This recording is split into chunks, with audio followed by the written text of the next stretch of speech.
श्रीमद् भागवतम प्रसंग चल रहा है। भगवान श्री कृष्ण कृष्ण मथुरा में वसुदेव देवकी को प्रणाम किए थे, और फिर वसुदेव देवकी को अपनी ममता माया में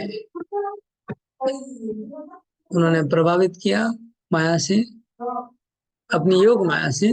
तब वसुदेव देवकी में वात्सल्य आ गया और कृष्ण को गोद में ले लिए, और दोनों गोद में लेके रोने लगे। एक मिनट। हरे कृष्ण। तो वसुदेव देवकी का वात्सल्य आया, उन्होंने कृष्ण बलराम को गोद में ले लिया और गले लगाया, और आंसुओं से झड़ी निकली और दोनों पुत्रों को आंसू से नहला दिया। इस तरह से वात्सल्य वापस आ गया। तो भगवान भक्तों के हृदय में भक्ति भाव को भी भगवान ही मतलब संचार करते हैं हृदय में, तभी हम भक्ति कर पाते हैं। हम कृष्ण की जो भी भक्ति कर रहे हैं, दास्य भक्ति हो, चाहे सख्य हो, चाहे वात्सल्य, चाहे मधुर, जो भी भक्ति करते हैं हम, वो भक्ति का जो भाव हमारे हृदय में है, वो भी उसका सृष्टि भी भगवान ही करते हैं हमारे हृदय में। ये तो यहाँ स्पष्ट दिख रहा है ना कि वसुदेव देव के में वात्सल्य भाव नहीं था, दब गया था, लेकिन कृष्ण ने अपनी माया चला के वो जागृत किया। वो भगवान ही, हाँ, भगवान ही प्रभु है। और दासों के अंदर जो दास्य भाव, वो भी भगवान का ही बनाया हुआ है, सृष्टि किया हुआ है। इसके बाद हम लोग अभी आगे चलते हैं। ये घटना हो गया, मतलब वसुदेव देवकी का यहाँ पर कृष्ण से मिलन ये समाप्त हुआ। वो लीला, आगे का लीला पढ़ेंगे।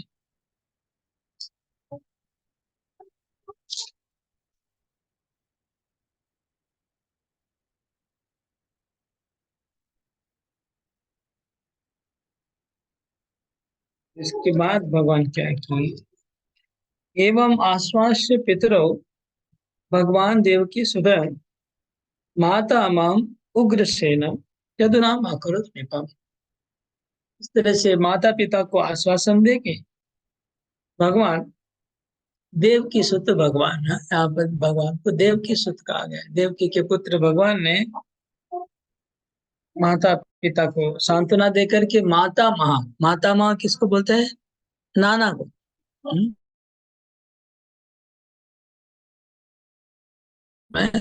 तो कृष्ण के नाना मतलब क्या हुआ? देवकी के पिता। देवकी कृष्ण की माता है। तो देवकी के पिता क्या नाम है? उग्रसेन। तो देवकी के पिता उग्रसेन को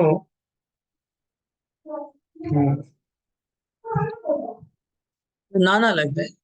कृष्ण ने अपने नाना को राजा बना दिया। कृष्ण ने उग्रसेन को मथुरा का राजा, क्योंकि कंस मर गया था तो राजा तो तुरंत चाहिए दूसरा। ऐसा शास्त्र में कहते कभी भी राजविहीन, राजा विहीन राज्य नहीं होना चाहिए। कैसा भी हो, लेकिन राजा चाहिए। बिना राजा का वो राज्य नहीं चल सकता है। जैसे कंस मर गया, भगवान ने उग्रसेन को राजा नियुक्त कर दिया। हम यहाँ भगवान का एक वैराग्य का भी एक, हम वैराग्य का भी एक भगवान का यहाँ पर एक गुण देख सकते हैं ना, कि भगवान ने इतना दिन कंस के सब असुरों को मारा, इतना लड़ाई किया, उसके बाद वो भगवान खुद ही राजा बन सकते हैं। लेकिन भगवान राजा नहीं बन के उग्रसेन को राजा बनाते हैं। ये भगवान का वैराग्य का, भगवान का छह जो ऐश्वर्य है, भगवान का छह ऐश्वर्य क्या क्या है?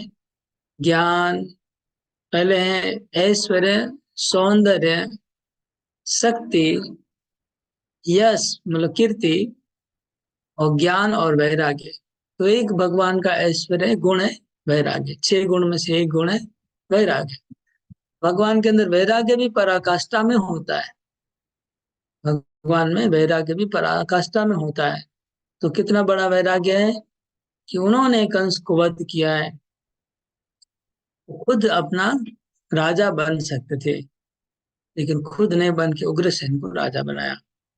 इसी प्रकार रामचंद्र ने जब रावण को मारा तो राजा किसको बना दिया? विभीषण को।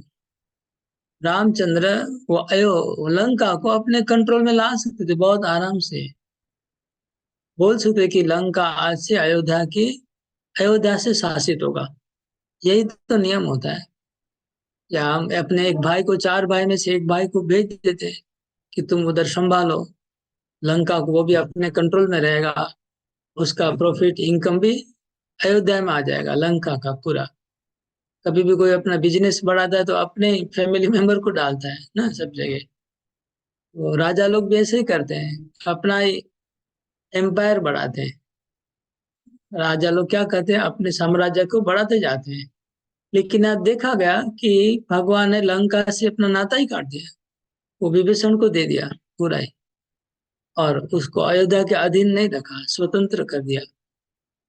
इसी तरह बाली को वध करके सुग्रीव को वहां का राजा बना दिया, वानरों का। तो ये भगवान का वैराग्य है। कृष्ण ने उग्रसेन को राजा बनाया और खुद उनकी प्रजा बन के रहे। आगे हम देखेंगे जो उद्धव जी जब विदुर जी से मिलते हैं, तीसरे स्कंद में, भागवतम के तीसरे स्कंद में लीला आती है। अगर आपको लोगों को मौका मिलेगा तो सुनिएगा, वो लेक्चर भी होगा, बहुत अच्छा लेक्चर डिस्कशन है। उद्धव जी जब विदुर जी से मिलते हैं वृंदावन में, मतलब महाभारत युद्ध के बाद युद्ध में क्या हुआ, विदुर जी भाग नहीं लिए महाभारत में। वो तीर्थ यात्रा करने को निकल पड़े थे। जब लौट के आते हैं वृंदावन विदुर जी, और यहाँ पर उद्धव जी भी, द्वारका वासी सब लोग चले गए गोलोक धाम में, उद्धव जी नहीं गए। वो वृंदावन आए और विदुर जी से मिलते हैं। तब उस समय उद्धव जी ने कहा कि श्री कृष्ण के गुणों को स्मरण कर करके मेरा हृदय द्रवित हो जा रहा है, मेरा हृदय टूट जा रहा है। इसमें एक गुण ये बताया कि श्री कृष्ण स्वयं परमेश्वर भगवान होने के बावजूद भी उग्रसेन को राजा बना के उनकी सभा में वो हाथ जोड़ के खड़े होते थे और बोलते थे, माय लॉर्ड, हाँ, हे राजा महाराज, अगर आपकी आज्ञा हो तो मैं एक वचन बोलना चाहता हूँ। इस तरह से भगवान बोलते थे, अगर आपकी आज्ञा हो तो मैं एक एक परामर्श रखना चाहता हूँ। इस तरह से भगवान बोलते थे उग्रसेन की सभा में। एक साधारण मंत्री बन गए थे सभा में। ये उनके गुणों को, वैराग्य गुणों को उद्धव जी स्मरण करते हैं। तो यहाँ लिखा है कि उग्रसेन को अभी अभी उग्रसेन के बारे में सोचिए। उग्रसेन भी भगवान का जरूर भक्त होगा, तभी तो भगवान का नाना बना है। तो भक्त तो है भगवान का उग्रसेन भी, देवकी का पिता है। वो भी कैसे राजा बनेगा कृष्ण के सामने, जब कृष्ण स्वयं परम शक्तिशाली विराजमान है। वो राजा बनना क्यों चाहेगा उग्रसेन? तो इसलिए आगे श्लोकों में हम देखेंगे उग्रसेन को भगवान को समझाना पड़ा, कन्विंस करना पड़ा। उग्रसेन राजा बनना नहीं चाह रहे थे। उन्होंने कहा कि नहीं प्रभु, आपको ही राजा बनना चाहिए, आप ही योग्य हैं, सारी प्रजा आपको पसंद कर दी है और आपने कंस को मारा है, और आपकी शक्ति असीम है, हम तो आपके सामने तुच्छ हैं, तो हमें क्यों बोलते राजा बनने को? इन बातों को भगवान खंडन कर रहे हैं श्लोक नंबर 13। चास्मन् महाराज प्रजाश्चाज्ञप्तुमर्षि याति शापार्यदुभिर्नाशितव्यं नृपासने। तो भगवान ने कुछ कारण बताए कि मैं राजा नहीं बन सकता हूँ, मेरे को राजा बनना संभव नहीं है। तो भगवान एक बहाना बनाया, तो रियल कारण नहीं है। क्या बहाना? बोले ययाति, महाराज ययाति ने एक श्राप दिया है कि यदुवंश के कोई व्यक्ति राजा नहीं बनेगा। तो हम यादव के वंश के हैं, इसलिए हम राजा नहीं बन सकते हैं। इसलिए आपको राजा बनना होगा। लेकिन यहाँ पर देखा जा रहा है कि आ, उग्रसेन भी उसी वंश का है, उग्रसेन भी यादव वंश का है, तो वो भी राजा नहीं बन सकता है। इसलिए देखा जाएगा तो दोनों नहीं बन सकते हैं। लेकिन कृष्ण ने फिर, तो जीव गोस्वामी लिखते हैं कि ठीक है, उग्रसेन दूसरे पुत्र से उनका परंपरा आया, और कृष्ण का दूसरे पुत्र से परंपरा आया। तो दोनों को अगर कंपेयर किया जाए, कृष्ण की परंपरा और उग्रसेन की परंपरा को, तो उसमें देखा जाता है कि वो जो श्राप था वो कृष्ण की लाइन में ज्यादा लगता है, उग्रसेन की लाइन में कम लगता है वो श्राप। इसलिए उग्रसेन का राजा बनने का थोड़ा सा चांस है, कृष्ण का चांस नहीं है। ये बहाना कृष्ण ने बताया राजा नहीं बनने का। और दूसरा एक बात बोलते हैं जीव गोस्वामी, उग्रसेन भी कह सकता है कि भाई यादव वंश को और राजा बनने का श्राप है, तो मैं भी नहीं बनूंगा। तो उसका आंसर जी गोस्वामी बोलते हैं कि कृष्ण ने कहा, यद्यपि आपको भी श्राप है राजा नहीं बनने का, लेकिन मैं अभी ऑथोरिटी हूँ, मैं शासन, मैं अपना पावर आपको देता हूँ, और कोई भी इसको श्राप को मैं काट देता हूँ, श्राप को काट देता हूँ, आप राजा बन जाइए। ये बात भी जीव गोस्वामी बताते हैं। इस तरह से दोनों दोनों कारण दिखा कि कृष्ण ने कहा कि आपको राजा बनना होगा, और मैं राजा नहीं बनना चाहता। फिर उग्रसेन ने आगे कहा होगा कि लेकिन मैं तो बूढ़ा हो गया हूँ। हाँ, उग्रसेन तो वृद्ध है, कंस ने कितनी बार उग्रसेन को मारा, जेल में डाल दिया। तो उग्रसेन की शक्ति नहीं है ज्यादा, तो दुर्बल है। तो मैं तो दुर्बल हूँ, मेरी बात तो कोई सुनेगा ही नहीं। उग्रसेन कहता है मेरी बात कौन सुनेगा, मेरी बात तो सुन के लोग ऐसे उड़ा देंगे, तो कंट्रोल नहीं होगा हमारा। आसन पे बनना तो एक शौक की बात है, आनंद आएगा, लेकिन असली बात है कि राज्य को ठीक से शासन करना चाहिए ना, कोई कठोर आदमी चाहिए जिसकी बात लोग सुनेंगे। लेकिन मेरी बात तो कोई सुनेगा नहीं, क्योंकि सबको पता है कि मैं कितना साल जेल खाया हूँ कंस के अंडर में। तो उसके उत्तर में भगवान 14 नंबर श्लोक में कहते हैं कि मैं भृत्य उपास्य, मैं आपका दास बन के जब तक सभा में खड़ा रहूंगा। मैं ये बात सही है कि आप दुर्बल हैं, आप वृद्ध हैं, और मैं शक्तिशाली हूँ, ये भी मैं मानता हूँ। ठीक है, मैं शक्ति मानता हूँ, लेकिन मैं शक्तिशाली हूँ, और मैं आपका दास बन के जब खड़ा रहूंगा, तो बोलते हैं कि देवता भी आपको आके नमस्कार करेंगे। मनुष्यों की तो बात छोड़ दीजिए, मेरा ऐसा पावर है, मैं ऐसे आपका दास बन के खड़ा रहूंगा कि देवताओं को भी आपके चरणों में झुका दूंगा मैं।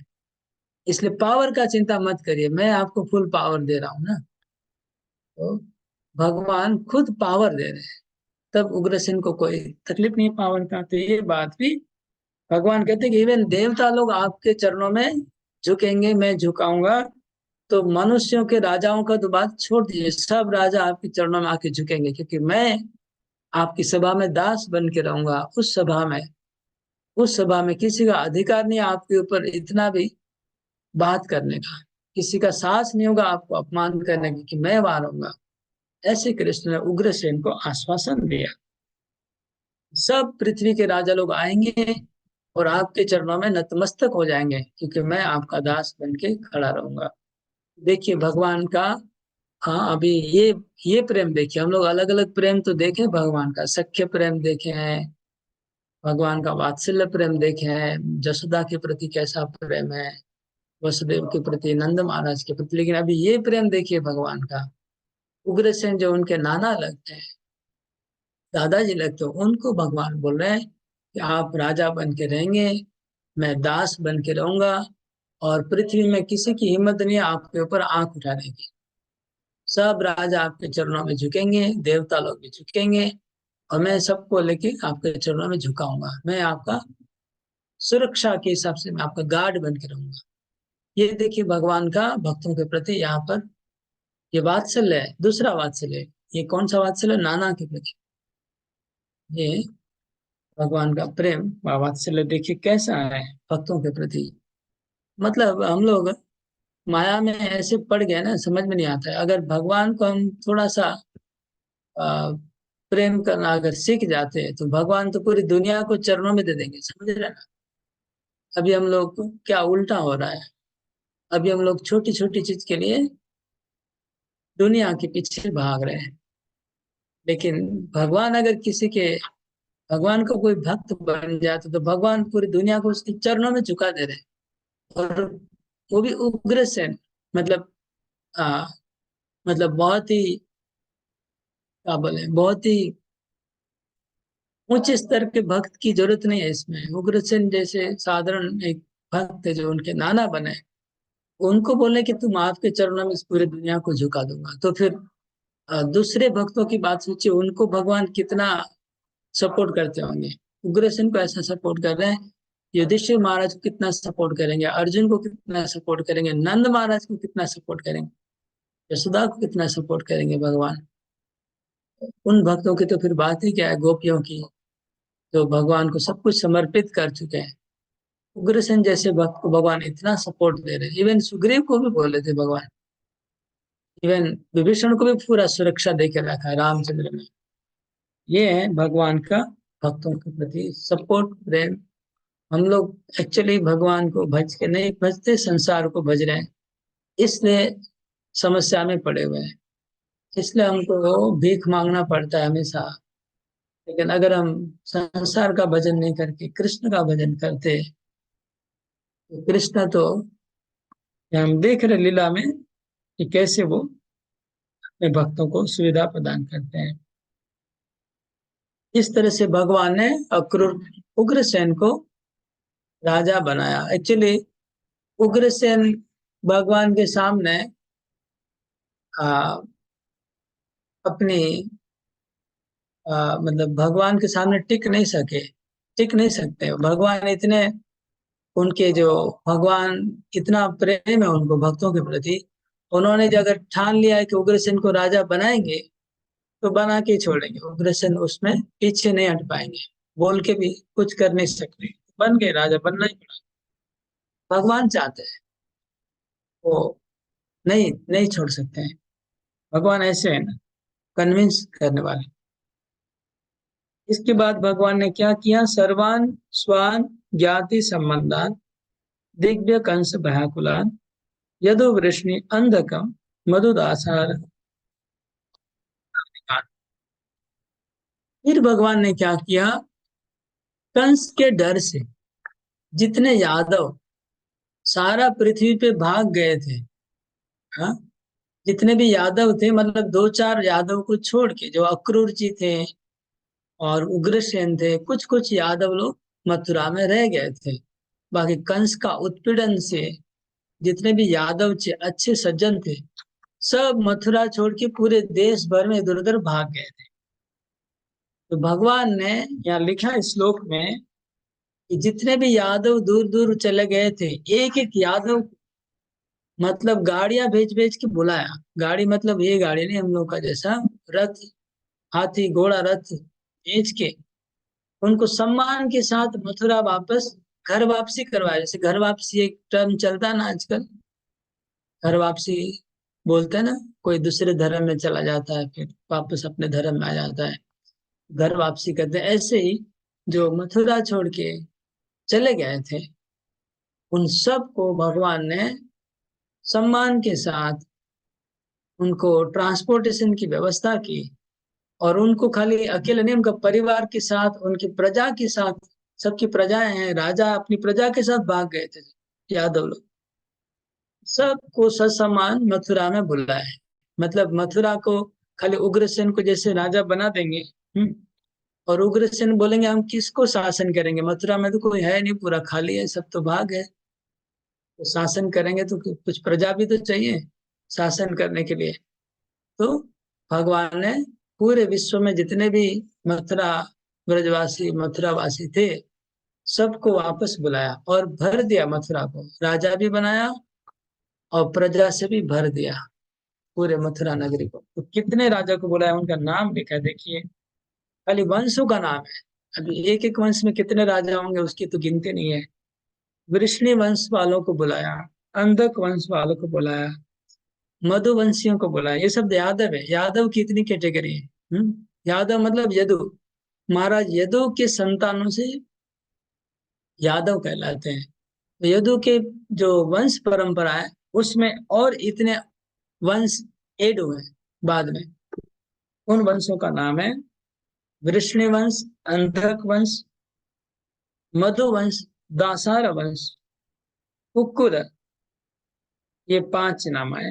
वृष्णि, अंधक, मधु, दासार, कुक्कुर। आदि लिखा, आदि मतलब और भी कुछ है जिनका वर्णन यहाँ नहीं दिया नाम। आदि इस तरह जितने भी यादव वंशी थे सब लोग को बुलाया मथुरा में, उनको निवास स्थान दिया भगवान ने, सबके लिए रेसिडेंस व्यवस्था की। ऐसा आजकल में कलयुग में कौन कर सकता है? कलयुग में तो ये सब असंभव है कि लोगों को कहीं से बुलाया जाए, उनको घर दिया जाए, उनको स्कूलिंग एजुकेशन सब कुछ सिस्टम कर दिया जाए।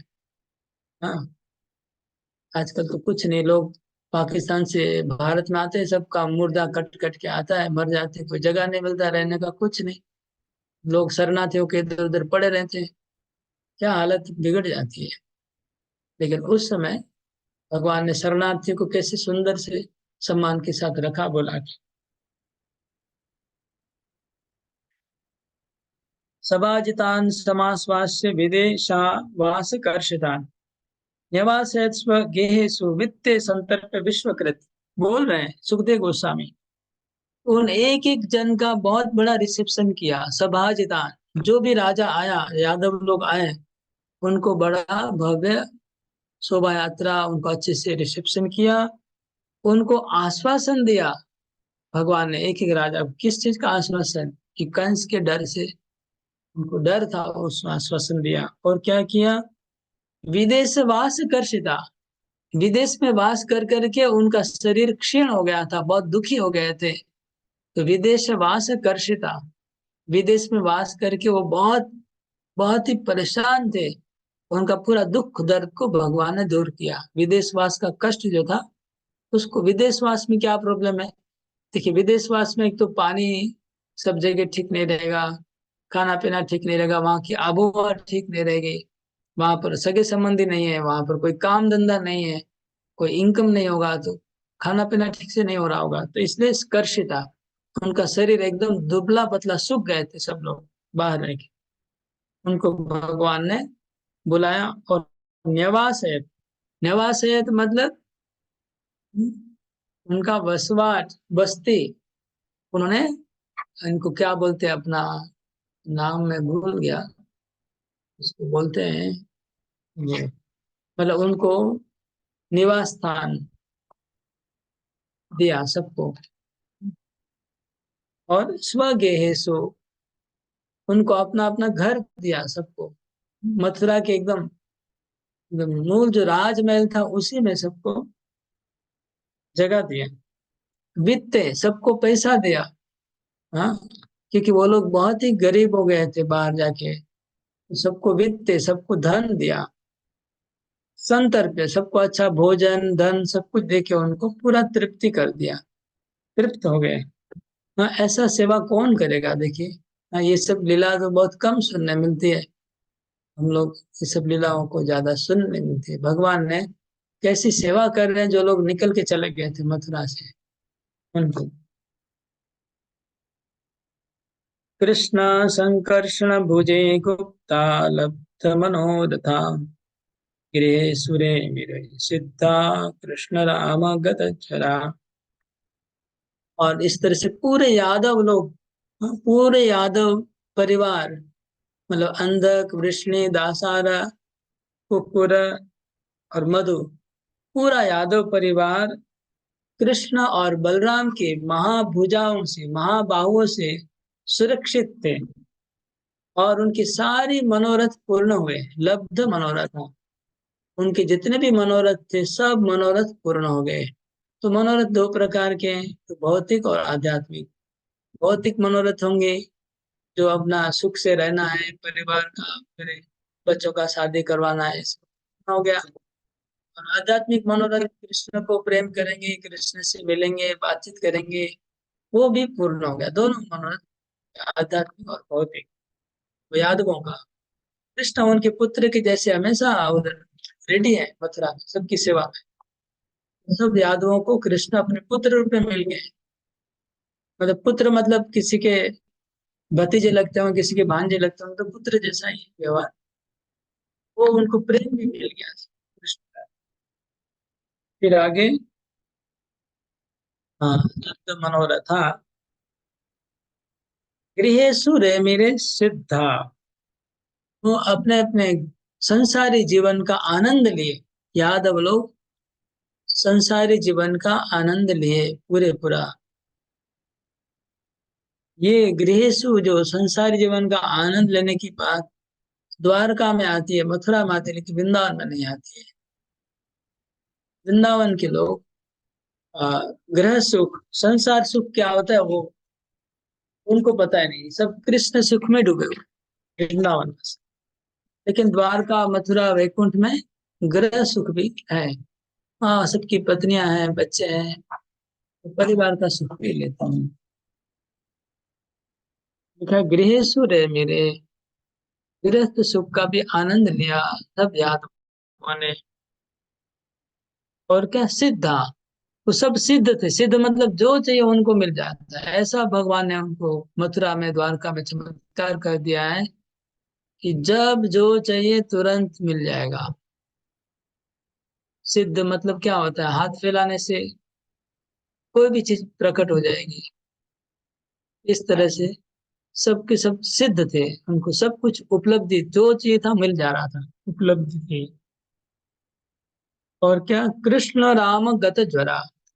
और क्योंकि कृष्ण और बलराम की स्मरण में, उनकी सेवा में, उनका उनका सहवास में इतने मग्न थे कि गत ज्वरा हो गए। गत ज्वरा मतलब उनका ज्वर मतलब बुखार चला गया। कौन सा बुखार चला गया? संसार के सारे दुखों को भूल गए। यही अर्थ है गत ज्वरा का। सब दुखों को, पहले जो कष्ट हुआ था, कंस जो पीड़न किया था, वो सब भूल गए। सब दुख को भूल गए और आनंद में डूब गए। तो कृष्ण बलराम मथुरा वासियों को और द्वारका वासियों को भी पूरा आनंद में डुबाते हैं। उनके सुख कष्टों को हर लेते हैं, को दुखों को हर लेते हैं, उनके सारे सुख प्रदान करते हैं। उसके बाद उनको आनंद भी, आध्यात्मिक आनंद भी देते हैं। वीक्षन्तो हरः प्रीता मुकुंद वदनाम्बुजम् नित्यं प्रमुदिता श्रीमद् सदय स्मित वीक्षणम। यहाँ पर उनका आध्यात्मिक आनंद की बात लिखी है। आध्यात्मिक आनंद क्या है? वीक्षण तो अहरह, अह मतलब अहरह मतलब दिन रात। दिन रात वो लोग देखते थे। क्या देखते थे? मुकुंद वदनाम्बुजम, मुकुंद के मुखार बिंद का दर्शन करते थे। वदनाम्बुजम, वदन मतलब मुख, तो कृष्ण का मुख कैसा है? अंबुज, अंबुज मतलब जो पानी में कमल खिलता है, वो कमल के जैसा खिला हुआ सुंदर मुखड़ा। नित्य, दिन रात, दिन रात वो लोग श्री कृष्ण के उस मुखार मुख कमल का दर्शन करते थे। कैसा? प्रीता, प्रीति पूर्वक, प्रीति पूर्वक श्री कृष्ण को वो दर्शन करते थे। तो प्रीता क्यों लिखा है? प्रीता इसलिए लिखा है कि आप अगर कोई चीज, ये भी, अगर रसगुल्ला एक बार खाएंगे, दो बार खाएंगे, थोड़ा देर खाने के बाद फिर रसगुल्ला और खाने की इच्छा नहीं होगी। आपको ब्रेकफास्ट में रसगुल्ला दे दिया, 10 तो लंच में दे दिया, डिनर में दे दिया, फिर दूसरे दिन बोलेंगे बार बार ये क्या है? अगर आपको एक सब्जी बनाया, पटोल सब्जी, ब्रेकफास्ट में, लंच में पटोल सब्जी, डिनर में पटोल सब्जी, फिर दूसरे दिन ब्रेकफास्ट में पटोल था, ऊपर बार बार पटोल पटोल क्या हो रहा है? हाँ, तो श्री कृष्ण को वो दिन रात देख रहे हैं, लेकिन बोरिंग नहीं हो रहे हैं। इसलिए प्रीता लिखा है। प्रेम उनका, पटोल के प्रति प्रेम आपका चला जाएगा। अगर ज्यादा 2-4 दिन खिला देंगे तो पटोल के प्रति प्रेम नहीं रहेगा।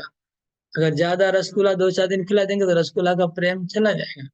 लेकिन श्री कृष्ण का वो दिन रात दर्शन करते थे, फिर भी प्रीता, उनका प्रेम बढ़ते जा रहा है और देखने का मन करता है।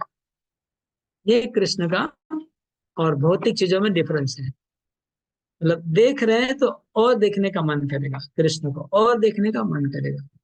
और भौतिक चीज एक बार देख ली, अभी भगाओ, छोड़ो, बेकार चीज है। ये भौतिक चीज हो गया। कृष्ण का सुख क्या है? और देखने की इच्छा। इसलिए बोला प्रीता, प्रेम पूर्वक श्री कृष्ण के मुख रूपी कमल का वो दिन रात दर्शन करते थे। नित्यम प्रमोदिता, प्रमोदिता मतलब आनंद, वो दर्शन करके आनंद मिलता था उनको। जब वो लोग देखते थे श्री कृष्ण को प्रेम पूर्वक, उसी की वजह से हमेशा आनंद में रहते थे। तो उनका आनंद में रहने का मुख्य कारण था क्योंकि वो श्री कृष्ण का मुख दर्शन करके उनको आनंद मिला। भौतिक सुख से आनंद नहीं मिल रहा था। वो मुखड़ा कैसा है? अभी भगवान के मुख कमल का वर्णन करें तो भगवान का जो मुख है कमल के जैसे खिला हुआ है। वो क्यों कमल के जैसे खिला? बताया, बोले स्मित, सदय स्मित वीक्षण। पहले तो श्रीमत है, भगवान का मुखड़ा श्रीमत है। श्रीमत मतलब बहुत सुंदर, लक्ष्मी देवी का निवास स्थान, इतना सुंदर है। दूसरा क्या है? सदया, उनके भगवान के मुखड़े के ऊपर दया है। और स्मित, और स्मित हास्य है। और उनकी एक क्षण, उनकी जो दृष्टि है, उनकी दृष्टि में दया की दृष्टि है। दया की दृष्टि सदा ही रखना, दया की दृष्टि है भगवान की आंखों में। और क्या है? स्मित हास्य है। तो दो चीज, जब हम भगवान का दर्शन करेंगे कभी भी, ये ध्यान में रखिए सब लोग, नोट करिए। जब आप भगवान का दर्शन करने जाएंगे मंदिर में, तो दो चीज आपको देखना चाहिए। क्या? एक तो भगवान के मुखड़े के ऊपर स्मित, स्मित का इंग्लिश क्या? स्माइल, स्माइल देखना चाहिए। दूसरा, दया की दृष्टि। ये दो चीज को हमें उनकी आंखों में दिखना चाहिए। ये दो भाव होना चाहिए, नहीं तो बनेगा नहीं काम। नहीं तो काम नहीं बनेगा। इसलिए जब कोई मूर्ति बनती है तो मूर्ति का जो बनाने वाले कलाकार होते हैं, शिल्पकार होते हैं, वो यही देखते हैं कि उनके मुखड़े के ऊपर हास्य आया कि नहीं, दया की दृष्टि आई कि नहीं। यही उनकी कला होती है मूर्तिकारों की। अगर वो हास्य नहीं आया भगवान के मुखड़े के ऊपर, और दया की भावना नहीं आ रही है, तो उनकी कलाकारी फेल हो जा रही है, उनको नहीं चलेगा वो विग्रह। इसलिए आप, हम लोग स्कूल में सुने थे, सत्य कि नहीं पता नहीं, बुद्ध का भगवान का मूर्ति बना, और मूर्ति को जब रेडी हो गया, बहुत महंगा, बहुत मतलब बहुत सोना वोना गला के बनाया था मूर्ति, और मूर्ति के ऊपर हास्य नहीं था। तो सब जो बुद्धिस्ट थे वो लोग सब बोले नहीं, ये तो गड़बड़ है, ये तो चलेगा नहीं। हास्य क्यों नहीं है भगवान के मुखड़े पे? हास्य क्यों नहीं है? ये मूर्ति नहीं चलेगा। तो फिर वो लोग बहुत तपस्या करके, उन्होंने फिर उनके जो गुरु थे, उन्होंने सबको बुलाया कि आप लोग ने किसी का कलेक्शन करने के समय कुछ गड़बड़ किया है क्या, किसी को नाराज किया है? तो एक बोले, एक गरीब आदमी ने एक सिक्का दिया था, उसका दाम कम था, उसको रिजेक्ट कर दिया था, इसलिए भगवान के मुखड़े पे हंसी नहीं है। फिर वो सिक्का को लाए। मुझे बचपन में क्लास 3 4 में पढ़ा था, याद ही नहीं है पूरा स्टोरी, जो भी हो। स्कूल में बुक में था तो, या फिर टीचर लोग बोले होंगे। फिर दोबारा उसको मूर्ति को बनाया, गला के उसमें सिक्का डाला, वो जो सिक्का रिजेक्ट कर दिया था वो डाल गया। फिर वो उसकी हंसी आ गया फेस के ऊपर। तो मैं स्टोरी में, मेरा इधर बोलने का इंटेंशन ये है कि हंसी की जरूरत है फेस के ऊपर भगवान की, ये बोलना चाह रहा हूँ। इसलिए हमें हास्य दिखना चाहिए भगवान के मुखड़े के ऊपर। ये तो हम विग्रह की बात कर रहे हैं, लेकिन साक्षात भगवान जब विराज कर रहे हैं मथुरा में, वो नित्य उनके मुखड़े पर हंसी है और करुणा की दृष्टि है। वो देख के यादवों को हम्म, आनंद मिलता है, उसी की वजह से आनंदित रहते हैं। तो यादवों का आनंदित रहने का कारण यह है, उनका गृह सुख आनंद का कारण है। उनका परिवार है, बच्चे हैं, स्त्रियां हैं, सारी भोग की सामग्रियां हैं, वो आनंद का कारण नहीं है। आनंद का कारण क्या है? कि श्री कृष्ण का मुखारविंद दर्शन कर रहे हैं, इसलिए उनको आनंद आ रहा है। ये याद रखिएगा। वैकुंठ द्वारका में और मथुरा में सारे भोग हैं, लेकिन भक्तों को भोग से आनंद नहीं मिल रहा, उनको आनंद मिल रहा है कृष्ण के दर्शन से, कृष्ण के प्रेम से।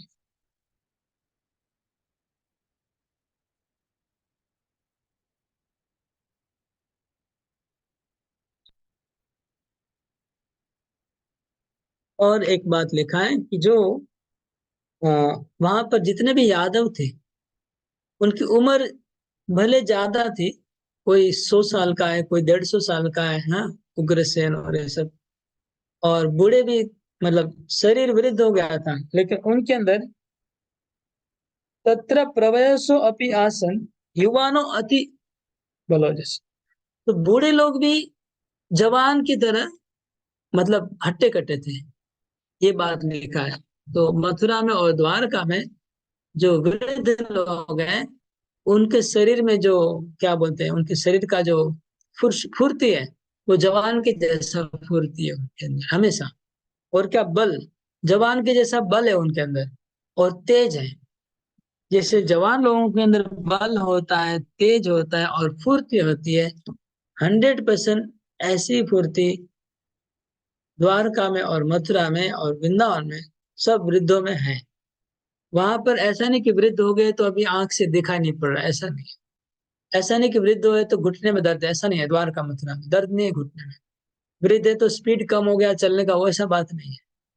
मतलब शरीर पूरा 100% फिट है, लेकिन केवल वृद्ध इसलिए है क्योंकि वो भगवान के वात्सल्य रस के भक्त हैं।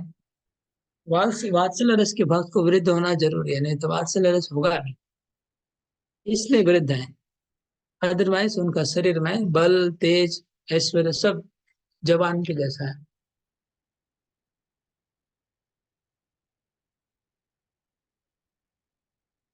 तो तत्र प्रवेशो अपि आसन युवानो अति बलो जसा पिबंतो अक्षर मुकुंदस्य मुखाम्बुज सुधाम। तो वो लोग जवान जैसे थे, उनका बल बना रहता था, उनका शरीर में तेज बना रहता था। तो ये बल, तेज और जवानी और ये जो शक्ति कहाँ से आ रही थी? तो सुखदेव गोस्वामी बोलते हैं कि वो लोग डेली अमृत पान करते थे। अमृत पीते थे इसलिए। कौन सा अमृत? स्वर्ग के देवता लोग तो अमृत पीते हैं, इसलिए उनके शरीर में बल होता है, जवानी होती है, तेज होता है। और मथुरावासी कौन सा अमृत पी रहे थे? तो बोले अमृत कौन सा? मुखाम्बुज सुधा। भगवान के जो मुख है, भगवान का जो मुखार बिंद है, उसका जो कमल है, भगवान मुख कमल, उस कमल की जो अमृत है, हाँ, उस अमृत को वो पीबन तो पीते थे। कैसे पीते थे? आंखों से पीते थे। मुंह, मुंह मतलब निरंतर पीते थे। तो स्वर्ग के देवता लोग अमृत पीते हैं, बीच बीच में पीते हैं, निरंतर नहीं पीते, जब उनको मिलता है तब पीते हैं। इसलिए स्वर्ग के देवताओं में बल होता है, शक्ति होता है, कभी बूढ़े नहीं होते हैं, हमेशा जवान रहते हैं। मथुरावासी दूसरा अमृत पी रहे हैं, वो निरंतर पी रहे हैं। वो कौन सा अमृत? सुखदेव गोस्वामी कहते हैं भगवान का जो मुख कमल है, उस कमल का जो, उससे जो सुधा बरस रही, वो सुधा पान करते हैं, मुंह निरंतर सुधा पान करते हैं। पिबंतो शब्द आया है। तो पीने के लिए तो हमेशा मुख लगता है, मुख के बिना तो कोई चीज पी नहीं जा सकती है। लेकिन मथुरा में, द्वारका में लोग आंख से भी पी सकते हैं भगवान में। क्या पी रहे हैं? उनका सौंदर्य का अमृत पी रहे हैं। वो अमृत पीने की वजह से उनको इतना बल, शक्ति, वीर सब प्रदान हो रहा है, उससे उससे आ रहा है। इसलिए वो लोग हमेशा खुशी है, प्रसन्न है। ये बहुत संक्षेप में द्वारका और मथुरा वासियों का आनंद और उनका जीवन शैली संक्षेप में बता दिया। हरे कृष्ण कृष्ण कृष्ण हरे हरे, हरे राम राम राम हरे हरे। तो अभी इसका कोई प्रश्न होगा तो आप लोग अनम्यूट करके पूछ सकते हैं।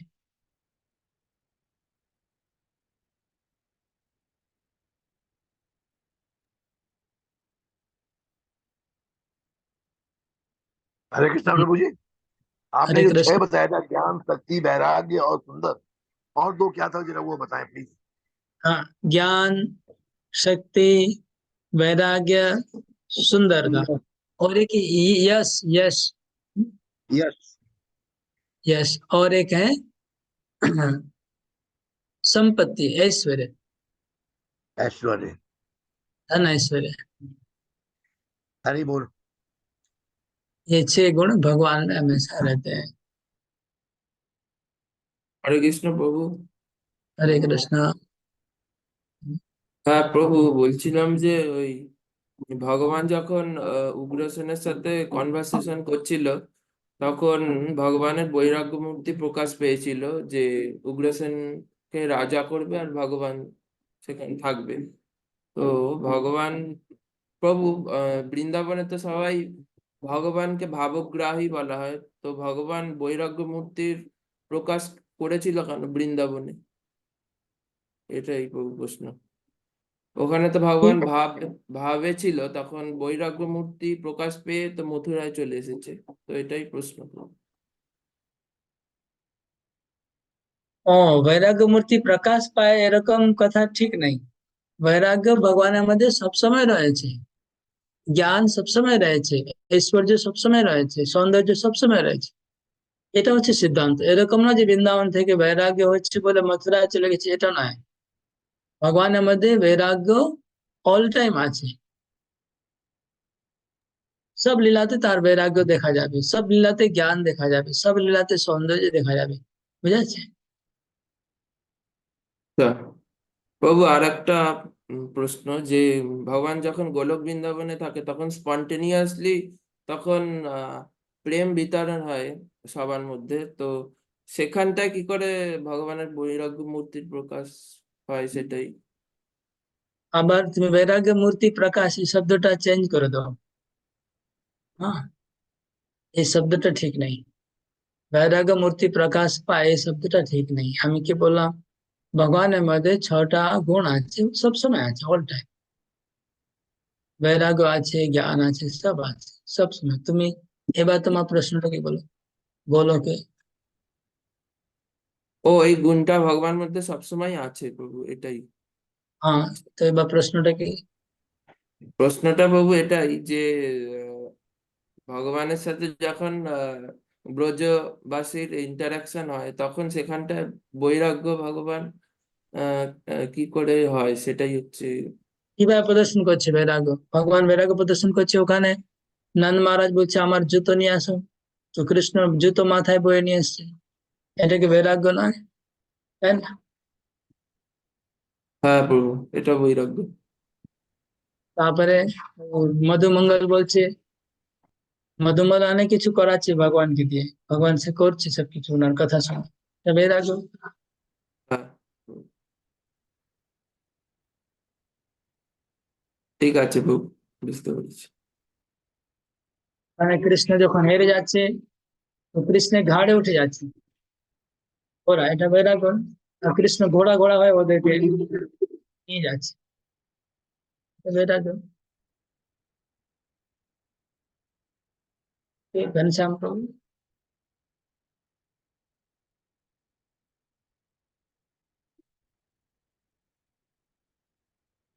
अनम्यूट करके बोलिए, अनम्यूट करिए, पहले अनम्यूट करिए।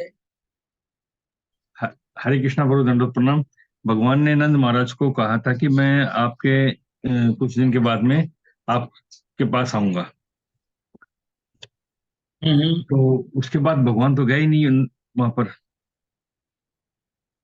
तो हाँ, उसके ये बाद में एक बार शायद हमने सुना था आपके या किसी से कि भगवान वहां पर, भगवान बोलते हैं कि वृंदावन से मैं एक पग भी कभी बाहर नहीं गया। ये बात ओके। थोड़ा सा। ये सब्जेक्ट आज मैंने टच ही नहीं किया। ये अगले श्लोक में है, 20 नंबर श्लोक में। हाँ। 20 नंबर श्लोक, इसके ऊपर मैंने बहुत डिटेल में बताऊंगा। हो सकता है कि एक क्लास में ना भी हो, 2 क्लास लग सकता है, लेकिन बहुत विस्तार पूर्वक इसके ऊपर हम लोग चर्चा करेंगे, और सबको ध्यान से सुनना है। ठीक है। क्योंकि जीव गोस्वामी ने और विश्वनाथ चक्रु ठाकुर ने 4-4 पेज का कमेंट्री किया है इस हम्म, पॉइंट के ऊपर। हम्म, क्योंकि ये बहुत बड़ा प्रश्न है। कि भगवान ने, ये चक्रवर्ती ठाकुर ने 10 ठो प्रश्न उठाया, 10 ठो, एक नहीं। पहली बात तो भगवान ने गोपियों को कहा कि मैं परसों आ जाऊंगा वापस। हाँ तो परसों शब्द लीजिए, भागवत में लिखा है परसों मैं वापस आऊंगा। तो क्या भगवान झूठा कैसे बोलेंगे परसों? वो बात पहला सबसे बड़ा क्वेश्चन है।